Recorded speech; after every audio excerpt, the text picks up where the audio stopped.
DElEd first year गणित के दोस्तों हम बात कर रहे थे और हमने 4 यूनिट डिस्कस कर लिए हैं। कंप्लीट नोट्स की वीडियो दोस्तों चैनल पर अवेलेबल है। डिस्क्रिप्शन में प्लेलिस्ट का लिंक नीचे दिया हुआ है, जहां से आप कंप्लीट नोट्स यूनिट वाइज देख पाएंगे प्लेलिस्ट में जाकर के। और यहां पर दोस्तों हम गणित का लास्ट यूनिट आपके डिस्कस करने वाले हैं, और उससे पहले दोस्तों हम जानेंगे कि आपका कौन सा यूनिट कितने नंबर का है। तो देखिए, आपका जो गणित का पहला यूनिट है वो 8 नंबर का है। और इसके बाद में दोस्तों अगला आपके सेकंड यूनिट की बात करते हैं। सेकंड यूनिट देखिए, कंप्लीट नोट्स अवेलेबल हैं। सेकंड यूनिट आपका 12 नंबर का है, जिसके कंप्लीट नोट्स का वीडियो चैनल पर अवेलेबल है। डिस्क्रिप्शन में आपको प्लेलिस्ट का लिंक दिया हुआ है, यूनिट वाइज आप सारे देख लेंगे। आगे दोस्तों आपके तीसरा यूनिट की बात करते हैं। तीसरे यूनिट में देखिए, थोड़ा सा नीचे स्क्रॉल कर लेता हूँ। तीसरा यूनिट आपके 25 नंबर का है, और ये यूनिट दोस्तों आपके सबसे बड़ा है गणित में। और इस यूनिट को अगर आप क्लियरली याद कर लेते हैं तो आपके पास मार्किंग दोस्तों नंबर्स इसी में आ जाएंगे। और ये बिल्कुल इजी है दोस्तों, आप एक बार इसे पढ़ेंगे आसानी से। सारे आंकड़े वगैरह, कोणों के बारे में, पाई चार्ट वगैरह, ये थोड़ी सी बारंबारता वगैरह का, भिन्न का, एलसीएम एचसीएफ वगैरह सा, तो ये थोड़ा सा नॉर्मल सा ही यूनिट है। आप एक बार थोड़ी सी प्रैक्टिस कर लेंगे, आसानी से कंप्लीट यूनिट आप इसमें समझ पाएंगे। उसके बाद में अगला आपका चौथा यूनिट, जिसका वीडियो भी चैनल पर अवेलेबल है कंप्लीट नोट्स का, ये दोस्तों आपके 5 नंबर का यूनिट है। और उसके बाद में अगला आपके लास्ट यूनिट जो कि हम इस वीडियो में डिस्कस करने वाले हैं, वो दोस्तों आपके 10 नंबर का यूनिट है, पाठ्यचर्या तथा मूल्यांकन। और देखिए, इसके बारे में मूल्यांकन पहले आपको जानना है। मूल्यांकन वह प्रक्रिया है जो बच्चे के सीखने सिखाने की प्रक्रिया के साथ साथ निरंतर चलती रहती है, और बच्चे को जो सीखा है उसकी जांच होती रहती है कि बच्चे ने कितना सीख लिया है और कितना उसमें से जान लिया है, समझ लिया है। और यहाँ पर देखिए, आपको एक बात और ध्यान रखनी है कि मूल्यांकन केवल लिखित व मौखिक ही ना हो, बल्कि अवलोकन, प्रोफाइल, चेकलिस्ट, शिक्षक अनुभव डायरी, प्रोजेक्ट कार्य, बच्चों की टिप्पणी व अनुभव, अभिभावकों की टिप्पणियां व सुझाव आदि को इसमें शामिल किया जा सकता है। आपने एक बात नोटिस करी होगी कि 4-5 साल पहले तक सिर्फ इंग्लिश मीडियम स्कूलों में ही आपके प्रोफाइल वगैरह बनाई जाती थी, जो स्टूडेंट डायरी होती है वो कैरी करवाते थे, और अभिभावकों से टिप्पणियां भी ली जाती थी, उनके सुझाव भी लिए जाते थे। बट कोविड के बाद से सभी गवर्नमेंट स्कूलों में, प्राइवेट स्कूलों में भी काफ़ी सुधार यहाँ पर होने लगा है। और अब धीरे धीरे दोस्तों सभी में यहाँ पर शिक्षक अनुभव डायरिया बनाई जाती है, प्रोजेक्ट कार्य करवाए जाते हैं, बच्चों की टिप्पणियां और उनके अनुभव भी लिए जाते हैं, साथ में अभिभावकों की सुझाव टिप्पणियां उनकी भी ली जाती है। और धीरे धीरे शिक्षा के मॉडल में काफ़ी सुधार आ रहा है। और यहाँ पर दोस्तों एक शब्द आपको समझ नहीं आ रहा होगा, चेकलिस्ट क्या है। तो देखिए, चेकलिस्ट के बारे में जानते हैं थोड़ा। चेकलिस्ट बालक का खास व्यवहार या क्रिया के बारे में सुव्यवस्थित दर्ज सूचनाओं का प्रपत्र होता है, जिसे चेकलिस्ट कहा जाता है। ये आपको ध्यान रखना है, इंपॉर्टेंट है, 1 नंबर का पूछा जा सकता है। आगे बढ़ते हैं। इसके बाद में दोस्तों आपको ध्यान रखना है, प्राथमिक कक्षाओं में मूल्यांकन के क्या उद्देश्य रहते हैं। तो इसमें देखिए, आपका पहला पॉइंट होगा बालक में आत्मविश्वास, आत्मसम्मान का भाव जागृत करना। अगर बच्चा बोलने की जो उसकी जो प्रवृत्ति है वो अगर विकसित होती है, तो उसमें आत्मसम्मान, आत्मविश्वास अगर आता है कि हाँ, मुझे ये कर सकता हूँ, मैं ये कर सकने में सक्षम हूँ। उसके बाद में सेकंड है व्यक्तिगत ज़रूरतों को पहचानना। उसके बाद में अगला है बालक के अर्थपूर्ण ज्ञानार्जन की पहचान करना। चौथा पॉइंट है सीखने की प्रक्रिया, रुचि व कठिनाइयों को पहचानना। उसके बाद में पांचवा पॉइंट है अभिभावकों को बालक की शैक्षणिक उपलब्धि के बारे में अवगत करवाना। छठा पॉइंट है बालक में शिक्षण प्रशिक्षण विधि को बेहतर करना। ये सारे पॉइंट्स आपको प्राथमिक कक्षाओं में मूल्यांकन के उद्देश्यों के अंतर्गत ध्यान में रखना है। उसके बाद में दोस्तों अगला आपके प्रश्न आता है, सीखने सिखाने की प्रक्रिया में मूल्यांकन के क्या उद्देश्य रहते हैं। तो उसमें आपको फर्स्ट पॉइंट है सीखने की प्रक्रिया की पहचान करना और उचित मार्गदर्शन देना कि किस तरह से बच्चा सीख पा रहा है, सीखने का लेवल क्या है, तो उसी के अनुसार उसको मार्गदर्शन प्रदान करना। उसके बाद में अगला है व्यवहारगत पक्षों के विकास परिवर्तन की जांच करना। उसके बाद में थर्ड पॉइंट है निदानात्मक परीक्षण व उपचारात्मक शिक्षण कार्यक्रम तैयार करना। चौथा पॉइंट है बालकों के सामाजिक व व्यक्तिगत आवश्यकताओं की पूर्ति करना। पांचवा पॉइंट है अधिगम्य कठिनाइयों की पहचान करना। छठा पॉइंट है शिक्षण के नवाचार की खोज करना। और सातवां पॉइंट है बच्चों के दुर्बल पक्ष व सबल पक्ष की पहचान करके उनका निराकरण करना। अगर कुछ कमियां बच्चों में हैं तो उनका सुधार करवाना। तो ये आपको पॉइंट सारे ध्यान रखने। उसके बाद में दोस्तों अगर आपको गणित की सोच के बारे में, गणितीकरण के बारे में पूछता है, तो आपको एक लाइन ध्यान रखनी है कि दुनिया के बारे में गणितीय भाषा में सोचना, समझना व संप्रेषण करना। गणितीय सोच एक तार्किक सोच है, यह समस्या हल करने का रास्ता सुझाती है। इसके बाद में दोस्तों आगे बढ़ते हैं। अगला आपके महत्वपूर्ण प्रश्न होने वाला है एनसीएफ 2005 का। अगर इसकी फुल फॉर्म के बारे में प्रश्न आ सकता है, तो देखिए फुल फॉर्म होती है नेशनल करिकुलम फ्रेमवर्क 2005, हिंदी में राष्ट्रीय पाठ्यचर्या रूपरेखा 2005। इसमें दोस्तों शिक्षा बिना बोझ के ऊपर बल दिया गया है, और आपके प्रोफेसर यशपाल ने ये समिति है। इसके बारे में दोस्तों हमने डेडिकेटेड एक कंप्लीट वीडियो बना रखा है, जिसका लिंक मैं डिस्क्रिप्शन में डाल दूंगा।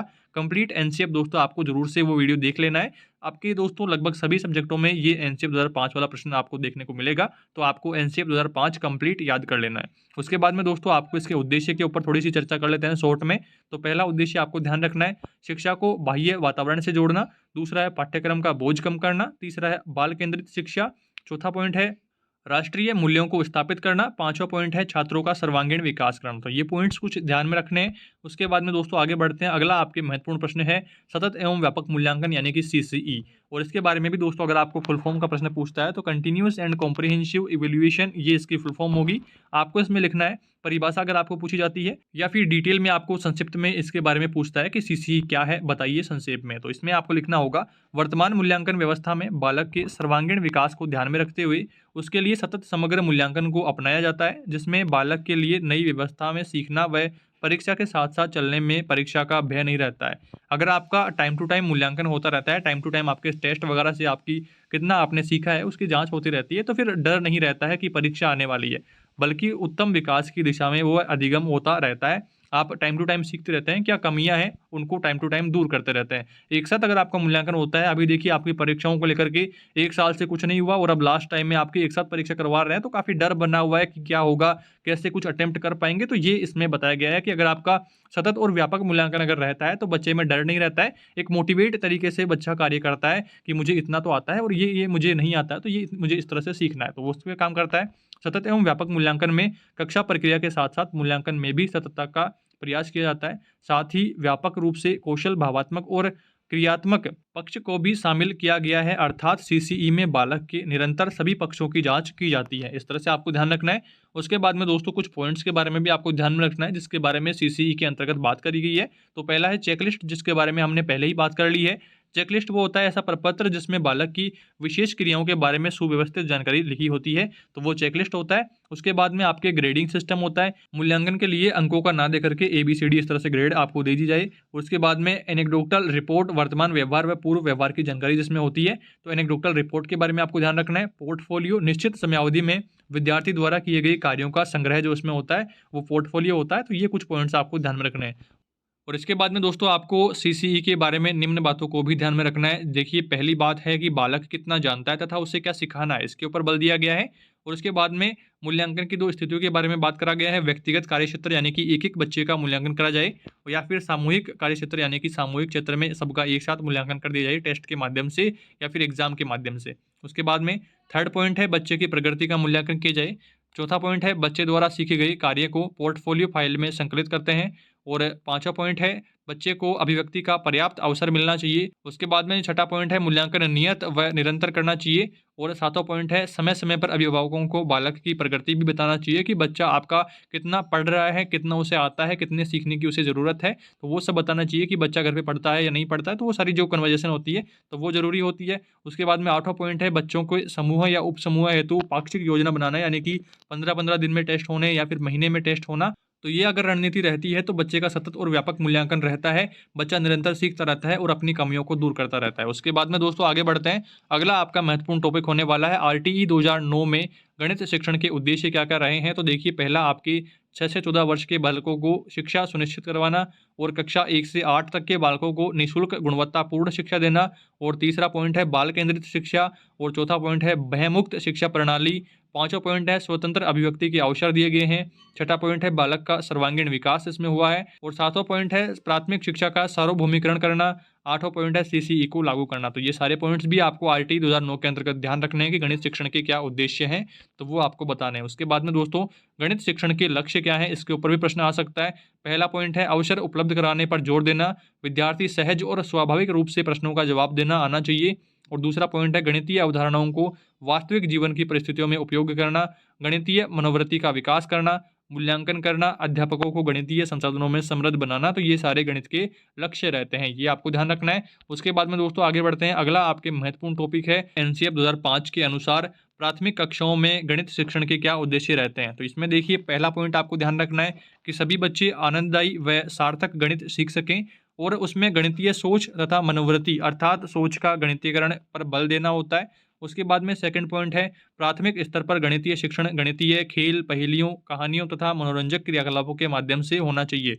उसके बाद में थर्ड पॉइंट है बालक के मन में गणित के प्रति सकारात्मक लगाव एवं रुझान उत्पन्न करना इसका मुख्य उद्देश्य रहता है। उसके बाद में बालक यांत्रिक रूप से गणित न सीखे, रट करके ना सीखे, बिल्कुल समझते हुए, पर्यावरण से जोड़ते हुए सीखे, ताकि उसको लाइफ लॉन्ग वह उसके जीवन में काम आए गणित सीखना। उसके बाद में 5वां पॉइंट है, अर्थपूर्ण प्रश्न पूछने देना चाहिए और गणित के प्रति रुचि उत्पन्न करना चाहिए, ये भी मुख्य पॉइंट है। उसके बाद में 6वां पॉइंट है, गणित के बुनियादी ढांचे को समझाना। तो ये सारे पॉइंट्स दोस्तों आपको ध्यान में रखना है। इस वीडियो में दोस्तों हमने आपके गणित के 5वीं यूनिट के बारे में कंप्लीट सारे इंपॉर्टेंट टॉपिक्स के ऊपर डिस्कस कर लिया है। आई होप दोस्तों आपको ठीक तरीके से सारी बातें समझ में आई होगी। फिर भी इससे रिलेटेड आपके कोई भी डाउट्स रहते हैं कमेंट में जरूर बताएं, और चैनल पर नए हैं तो सब्सक्राइब कर लें इसी तरह के और इन्फॉर्मेटिव वीडियोस के लिए।